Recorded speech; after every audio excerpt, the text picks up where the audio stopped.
with an attention to the facts, the evidence, and the law, while weighing our commitment to justice and accountability.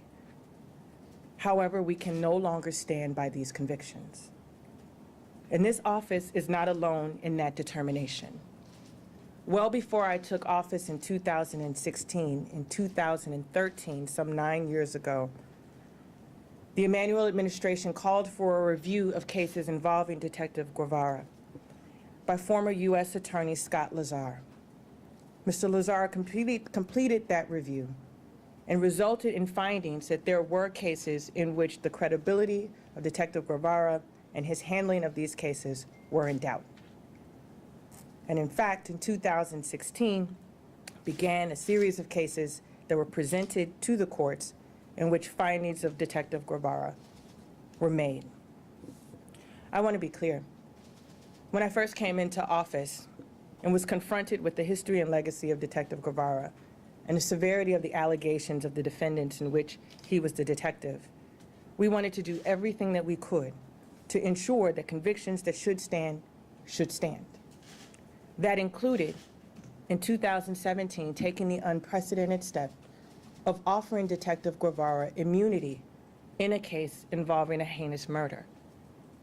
Despite offering Detective Guevara immunity, he came into court, and unlike the many officers of the Chicago Police Department who, at this moment, go into courtrooms and put their hands on Bibles and swear to tell the truth on behalf of the people that they serve, Detective Guevara did what many criminal defendants do and pled the Fifth. And then when asked questions, was not truthful.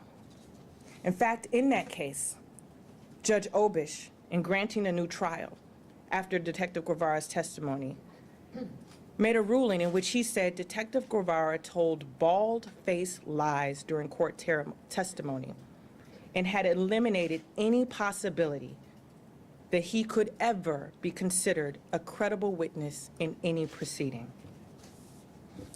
And yet we continued to review these cases knowing that Detective Guevara would not and could not be a credible witness in these cases. We also knew, as I said earlier, that by conducting this review and taking these acts, that the families of those victims would be subjected to re-trauma, believing that those who had been convicted were in fact the ones who should be held accountable. We also know that people had lost faith in our justice system, and we had to do the right thing, which was required. And that is why we stand here today.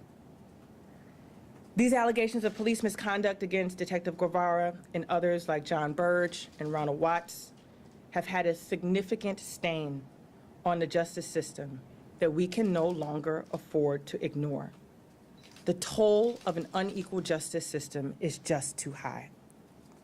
And while we certainly recognize the frustration that many people have had about the length of time that it has taken us to review these cases, justice requires that we are meticulous and as thorough as we can be. As I said earlier, these are murder cases. Lives were lost and forever changed, and we wanted to make sure that we put in every available resource to ensure the right outcomes. As prosecutors, our job is to pursue justice and ensure public safety. We must do both, even when it means righting the wrongs of the past. I want to take this time to personally thank the dedicated prosecutors, investigators, and staff of the Cook County State's Attorney's Office for their intensive labor on the review of these cases and their commitment to justice. I should note that the review of these cases continue, and we expect to resolve additional cases with similar court action in the upcoming weeks. We also anticipate that more individuals may come forward, and we will review their cases as they come in. Thank you. With that, I'll take your questions. Is this the first time the office has decided not to oppose a murder case involving Guevara? And also, is it the position of the office that these men are innocent, or simply that you can't meet your burden? We are not taking a position on innocence. What we are saying is that we cannot stand by these convictions based on the serious allegations of misconduct and findings of credibility against Detective Guevara. We have, in other instances, just, I believe last month, had a case where we did not oppose post-conviction relief. So this is not the first time that we have done that. Can you give some examples of what specifically led you to this conclusion that you couldn't believe the credibility of evidence, et cetera, like some specific examples? Well, I started with the fact that Detective Guevara has been asked to come into court to testify regarding his conduct and behavior on these cases that have gone through and been convicted. He has chosen to plead the fifth. On other instances, he has told, as Judge Obish said, bold-faced lies, where he could not remember basic facts about a case, in which he has given depositions where the only thing that Detective Guevara seems to remember about these heinous murder cases that he investigated was his own name. And so the allegations are varied throughout many of the cases, some in which it is suggested that he manipulated photo arrays, where he manipulated lineups, where he used coercive interrogation tactics, holding someone for 40 hours while interrogating. There are allegations in which he hid evidence in a locker for decades. And so the behavior of Detective Guevara ranges, and courts, not just this office, courts have found that he has engaged in a pattern and practice of illicit behavior where we can no longer have credibility in his work. And a follow-up, and what mode, I mean, do you have any theories as to the reason he did this? Is it for a quota or arrest quota, or? I can't explain why a detective who was sworn to serve and protect in investigating cases of, again, horrific murders. The case that I described to you was a woman who was killed and had her baby ripped from her womb, and why Detective Guevara, when given the opportunity and immunity to come into court and preserve that conviction, chose not to. I couldn't tell you what would lead someone who took an oath to serve in that capacity to act in such an egregious manner. That wasn't the Deborah Evans case. Salachi and Reyes was the defendants in that case. State's Attorney, have you looked at the prosecutors in these cases? Obviously, prosecutors have immunity, but do you wish there was a way to hold not only Guevara responsible, but the prosecutors as well? Certainly, we're looking at Detective Guevara and his pattern and practice of behavior. I think one of the things that we've realized in looking at some of these cases is Detective Guevara fooled many people. There were an instance, for example, in which a photo array was filed away in a filing cabinet that no one even knew existed. The prosecutors were not aware that he was being duplicitous. And so certainly, we want to make sure that we have integrity in our entire justice system, and where we see misconduct, no matter who does it, we want to hold people accountable. But what we're here today is for the behavior, the unacceptable, corrupt behavior of Detective Guevara. Are you able to hold other people accountable? I'm sorry? Are you able to hold other people accountable, such as prosecutors? His supervisors? Certainly, again, where we are today, Taman, is looking at the integrity of the convictions that have stood. Any allegations of ethical misconduct or professional misconduct will certainly be a part of that review, but where we are today is simply at looking at the convictions that stand. Yes, ma'am. We're talking about 8 specific cases, but according to the organization, Innocent Demand Justice, there's more than 50 people that say that they're being victim of former detective Guevara. Yes. Is your office looking or investigating more cases? How many specific, and what these people that in families that say that they're being victims can expect? So to be clear, so far, even before today's date, I believe there are 24 cases that have already had their convictions vacated, 24. Today's add another 8, which brings us to 32, and I believe there are 3 additional cases coming in the coming weeks. We put out a call back in 2019 for anyone who believes that they had a conviction that was tainted by Detective Guevara, so we can have that review. Those are the cases that we were also looking at. We will continue to look at additional cases should they be presented to us, but at this time, the cases that have been brought before us, we have done a thorough review, and that's why we stand here today. Craig, I'm sorry, Andy, Craig. In reinvestigating, looking back at these other cases, if these were false convictions or manipulated or wrongful convictions, what is your office doing to try to look back at these cases to find out who the real, killers were? Well, certainly where we are right now is if these convictions can't stand, the second analysis is could we try these cases again today without the work of Detective Guevara? Based on our review, we are not able to retry these cases. It does not mean that there can be additional investigations to see if in fact someone else committed these crimes. As I mentioned earlier, our decision today is not making a decision on actual innocence in these cases. Where we are is to say that we cannot stand behind these convictions and we cannot retry these cases based on the evidence that we have today. But could you retry them if you had conducted investigations that led you to other murder suspects? Yes. And are you going to do that? Are you going to re-investigate or, if you will, reopen these cases? So certainly these cases are now open because the convictions don't stand. We are a prosecutor's office, and just as a reminder, police investigate, detectives investigate homicides. And certainly if additional evidence or additional suspects are presented to us, we will certainly look into that. Craig? And Craig asked the first part of my question. The second is there a message, or what can you say, or have you said, to the families of the victims? Yes. I mean, what can you say? Because they obviously, Yeah. as you pointed out, they have to be heartbroken. They are heartbroken. They're absolutely heartbroken. And again, I say to them, and we had members of our team, our victim witness team, reach out to them before we came to this decision today, before we made this announcement, so they would not be surprised. And, you know, to lose a loved one is difficult enough, and to lose a loved one to violence, and to believe that you have someone being held accountable only to be told that that conviction doesn't stand is disheartening, angering. But we cannot stand by these convictions. And so we understand that frustration, we understand that pain, and it is why it's incumbent on us to remind people that we got to this place because we had a corrupt police officer, a corrupt detective, who chose to engage in this type of behavior. And his harm is not just to those who may have been in prison for crimes that they didn't commit, but to families who are looking for justice for the loss of their loved ones. Yes, sir. So 24 cases in the past, 8 today, 3 coming up. I count that's 35. So how, looking at, you know who the prosecutors were in all these cases, how many of them are still employed by your office? I don't have an answer for that. I can get that for you. Are these folks still in jail, prison?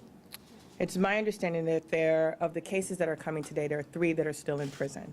And so I should point out that many folks have already served their sentences and were still having their cases reviewed. Just in the last month alone, again, there were several people who were released from custody as a result of the post-conviction relief. I'm sorry, I think over in the corner. I'm sorry, Craig, one moment. Yes, ma'am. Natalie, are families going to be helped with thinking about compensation, or do you pursue, like, there will be families pursuing to be compensated for these cases? Families of defendants or victims? Victims. I don't know that I've contemplated them seeking compensation for that. I don't know. I recognize and understand that we have seen over the course of the last several years with Detective Guevara that the taxpayers have had to pay a significant amount as a result of misconduct claims. I should note that back in 2013, when the investigation by Scott Lazar began, I believe the city at that point had paid $13 million in misconduct claims. I believe there was reporting by WGN earlier this year that it had swelled to $70 million at this point. Can I just ask the rest of my question, which is, when will we know whether the prosecutors have been held accountable that didn't, for any misconduct that we find? Like I said, our investigation has been around Detective Guevara, and in doing that, we will certainly be able to determine whether or not someone was acting in accordance. But as I mentioned earlier, Detective Guevara and how he handled himself in these cases also fooled prosecutors on these cases as well. So I'm not making a determination that prosecutors were engaged in misconduct. They very well could have been, but the evidence has not supported that at this time. As I said, there was a case, for example, in which Detective Guevara hid a key piece of evidence in a locker in a basement that no one even knew about. And prosecutors were surprised to learn that he engaged in that type of behavior. So at this point, I don't have any evidence to suggest that there was collusion with prosecutors, but we're certainly looking at everything. Can we clarify something? Yes, sir. What is Guevara's status, and is your office looking to pursue charges against him? Detective Guevara retired, I believe, back in 2005, and he's drawing a Chicago Police Department pension. I also believe he's drawing a Chicago Park District pension. Detective Guevara, as far as I know, moved to San Antonio, Texas. In looking at possibilities of charging Detective Guevara, we have to be mindful of our statute of limitations. I often remind people when we had the cases of John Burge, the statute of limitations precluded previous prosecutors from trying him for his misconduct there. What ultimately sent John Burge to prison was perjury charges and depositions that he took in lawsuits. Certainly, Detective Guevara has sat for a number of lawsuits, has given a lot of testimony under the threat of perjury, and that's something that we would look at. But at this point, we don't have anything pending against Detective The charges Guevara. are possible. We have to look and make sure that the statute of limitations, and we have evidence and facts to support that. But when you speak about perjuring Yes. himself under, for example, Yes. the depositions, that is possible. That is possible, yes. Is that something you're actively pursuing? You have people assigned to that task? Right now, you may have heard, we've got an all-hands-on-deck situation here in our office, and our first priority was ensuring that these convictions, that we could stand by these convictions. The next step of that, again, we'll continue to review these cases and also review the possibility for charges where appropriate. Can I ask the awkward question in the room, and that is, Yeah. there's been a lot of publicity about your office, prosecutors leaving. What are you doing to address that concern and the perception or not that this office has some problems, and some Yeah. might even say it's a mess? Well, I'm going to stay on topic first, and I want to make sure that your question was on topic, and then I'll come back to you. Yes, well, Charlie. Kind of on that topic. Yeah. As far as what you're doing. with Certainly. the Guevara case. But maybe Yeah. what Craig is asking you is a Sure. larger issue here. How do you respond to the critics who say that you're not putting as much emphasis on prosecuting criminals Certainly. as you are on releasing those who've been wrongfully prosecuted? So I'll start with the second part first, and then I'll answer your question as well. The neighborhoods that have been most impacted by violence tend to have the least amount of trust in law enforcement. You all know this. We talk about this. And the fact of the matter is, part of that comes from that they have had a history with law enforcement that has led to that distrust. And so when we know, for example, that a Sergeant Watts and his crew engaged in behavior in the Ida B. Wells housing project, when things happen in that project, they're less likely to pick up the phone and call police. They're less likely to come into the courts. When Detective Guevara was engaging in his pattern and practice of behavior in the Humboldt Park neighborhood back in the late 80s and early 90s, and we recall the violence in Humboldt Park in the late 80s and early 90s, there's a chilling effect on those who recognize what was happening and their willingness to participate.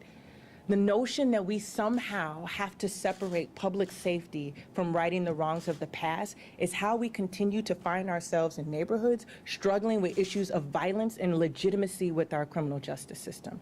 They go hand in hand. Righting these wrongs is a method of public safety. It is telling people who live in those neighborhoods, who know that this behavior has occurred, that we hear them, we don't stand for it, we will correct it to give ourselves legitimacy and credibility for them to work with us. On the issue of our office, I shared with many people in this room, and I'm not sure, Craig Wall, if you got it, the New York Times did a story back in April of this year talking about the shortage of prosecutors across the country, specifically in New York. I use New York as an example because they have the 5 boroughs, and if you put their offices together, they are more than the size of ours. They found that they had an attrition rate of about 20%. 20% of the prosecutors in the New York prosecutors' offices had left. I also shared with many in this room the numbers that were coming out of Baltimore, Los Angeles, Albuquerque. I also shared the numbers that were coming out of places like Jacksonville, Florida. I read in the newspaper today about shifts that are being made at the CTA because of staffing shortages. The reality is that we are in the midst of what has been designated as the Great Resignation, and we have not been spared. We have not been spared. And I challenge you in this room, if you had not read the New York Times report from earlier this year, written by Joan Abramowitz, who listed the various prosecutors in their offices talking about what this moment means. And I'll highlight it for you because it's the same thing that my assistants are saying. We're in the middle of a once-in-a-lifetime global pandemic that for the first time in the history of our lifetimes shut down the criminal courts substantially for almost a year and a half. What that then meant that as the courts started to open up, the work that was required to deal with the backlog to keep our community safe fell squarely on the shoulders of the dedicated staff here at the Cook County State's Attorney's Office. Another thing that's really important for you all to remember, the burden of proof in every case is ours. If we miss our statutory deadlines to be ready for trial, we must be ready for trial within statutory deadlines. If we miss that, that then means that someone who may have been guilty of a crime may have to walk free. That is a tremendous amount of pressure that we have on our assistants here in this office and prosecutors across the country. And the thing that I can tell you, to your question about a mess, the diligent, hard-working men and women of this office has put this criminal justice system on their back for the course of the last 2 years during this pandemic so that those cases don't fall. And the weight of that pressure while dealing with the pandemic, while dealing with people who have had children in this office who died from COVID, parents who died from COVID, spouses who lost jobs, the mental health toll that we know that COVID has taken on the average individual. But these people who have to take that on and deal with senseless violence in our community.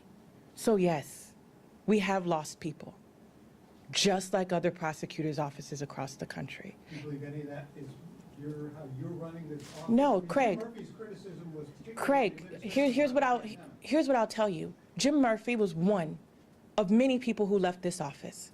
And I challenged, I believe you, to talk to others in this office who made the difficult decision to leave at this time. Supervisors who served just as long, who said that they were exhausted. Others who are coming to this office and saying they want to do this work. I recognize that it is easy to be sensational. But what I don't want to dismiss by highlighting one person are truly the over 1,000 people who are here every day who choose to act with the utmost respect and professionalism. That's what they do. And I ask of you, for the work that I'm telling you that they are doing, in the courtrooms that they are in right now, to respect what they are doing on behalf of the people of Cook County to keep them safe. That's what I'm focused on. I think when we highlight a voice and not the others who left in similar time and fashion, you do. Craig. Last question. I want to ask about the political pressures on you. Because, let's face it, in recent elections, let's face it, Michael Madigan's had been the boogeyman in many of the campaigns. Well, he's not around anymore, and I'm not sure I've gone to a news conference where your name didn't come up when people started talking about crime. So I hear. Listen, this is obviously not a political event, and so I want to be mindful of that. But it is about the work of the office. It is, and I'm very proud to have been elected twice to this role by the good people of Cook County. I'm not an appointed position. I often remind people, because people like to tell me about the people who may not have voted for me, that twice the people of Cook County did. I also want to let everybody know, again, I have the luxury of looking at the nation, looking across the country of what's happening to prosecutors across the country. And just by way of a little background information, last week, the Governor DeSantis suspended State Attorney Andrew Warren out of Tampa because he didn't like Andrew Warren's prosecutorial style. We also know that in Philadelphia, the Republican legislature in Philadelphia is seeking impeachment proceedings against Larry Krasner. We also know, and I think some people here in Illinois got a bright idea by looking at what was happening in California and San Francisco. The narratives are not original here. I happen to stand in this role, and I'm very proud and honored as a kid from Cabrini to serve my community and be a voice for those who've been impacted both as victims and community members. But this isn't new. It doesn't change the mandate that I got to do this work to seek justice on behalf of the people of Cook County, to do this work with integrity, and to do this work knowing that it is for the people who live here, not sound bites, not politics, but for the people of Cook County to live in safe, healthy, and thriving communities. In light of the question Thank from you. Bill, we're Thank outside the you. public. Do you want another term, Ms. Fox? Are you interested in running again, or? I'm interested in making sure that the people who have had convictions that we cannot stand by